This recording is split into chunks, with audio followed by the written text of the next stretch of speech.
अनेक काही दुर्घटना घडल्यात गावात. स्वच्छतेची तुम्ही सर्टिफिकेट आणली, पुरस्कार आणले, पैसे देऊन आणले असं लोक म्हणतात. आज पांढऱ्याच्या गटारामध्ये 2 माणसं गटरेत पडून मेली. मी राजीनामा दिला असता. लाज वाटते मला की माझ्या गावामध्ये गटारात पडून माणूस मरतो. अरे आपल्या घरातला कोणी मेला तर तुमची काय अवस्था होईल. 7 पिढ्या विसरणार नाही तुम्ही आपल्या माणसाचा मृत्यू कसा झाला. कोण जबाबदार याला. स्वच्छतेच्या गप्पा मारता.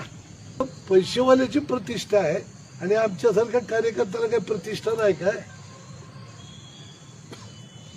ह्या गोष्टी ज्या आहेत या गोष्टी या शहरातले लोक कधी विसरणार नाहीत, ही कायम लक्षात ठेवा. त्यामुळं या शहरामध्ये जर काही चांगलं झालं तर आम्हाला जितका आनंद होतो का दुसऱ्याला होत नाही.